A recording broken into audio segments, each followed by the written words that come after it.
நம் பள்ளி கல்வியில் ஒரு புரட்சிகரமான மாற்றம் நடந்துள்ளது. திருவள்ளூர் மாவட்டத்தில் சில மாணவர்கள் வெறும் புத்தக அறிவை தாண்டி இயற்கையோடு இணைந்த கற்றலை உருவாக்கியுள்ளனர். அந்த மாற்றம் என்னென்று விவரிக்க முடியுமா? சுரக்காய்பேட்டை அரசு மேல்நிலை பள்ளி மாணவர்கள் ஒரு அற்புதமான முயற்சியை செய்துள்ளனர். பள்ளி வளாகத்தில் பயன்படுத்தப்படாத நிலத்தை அழகான பூங்காவாக மாற்றி அதில் லில்லி மலர்களை வளர்த்துள்ளனர். இது ஒரு சிறிய முயற்சி போல தோன்றினாலும் இதன் தாக்கம் பெரியதாக இருக்குமே. ஆம், இந்த திட்டம் பல அடுக்குகளை கொண்டது. முதலில் மாணவர்கள் மண் பரிசோதனை செய்து அதற்கு ஏற்ற செடிகளை தேர்ந்தெடுத்தனர்.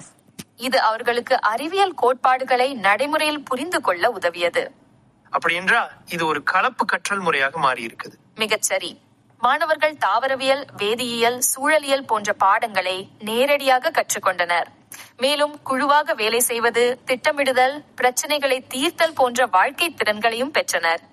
இந்த அனுபவம் மாணவர்களின் மனப்பான்மையில் என்ன மாற்றத்தை ஏற்படுத்தி இருக்கும்? பொறுமை, விடாமுயற்சி, கூட்டு முயற்சியின் முக்கியத்துவம் ஆகியவற்றை உணர்ந்தனர். ஒரு செடி வளர்வதற்கு காலம் தேவை என்பதை புரிந்து கொண்டனர். இது அவர்களின் எதிர்கால வாழ்க்கைக்கு மிகவும் பயனுள்ளதாக இருக்கும். இது போன்ற திட்டங்கள் நம் கல்வி முறையில பெரிய மாற்றத்தை கொண்டு வரும் நினைக்கிறேன். நிச்சயமாக. வெறும் மதிப்பெண்களுக்காக படிப்பதை விட நடைமுறை அனுபவங்கள் மூலம் கற்றல் மிகவும் பயனுள்ளது. இது மாணவர்களின் படைப்பாற்றலை வளர்க்கிறது, சுய கற்றலை ஊக்குவிக்கிறது. மற்ற பள்ளிகளும் இதை பின்பற்ற முடியுமா?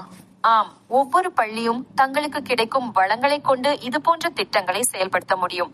இது மாணவர்களின் ஒட்டுமொத்த வளர்ச்சிக்கு உதவும். நண்பர்களே, இன்றைய நிகழ்ச்சியை இத்துடன் முடித்துக் கொள்வோம். அடுத்த வாரம் மீண்டும் சந்திப்போம். நன்றி, வணக்கம்.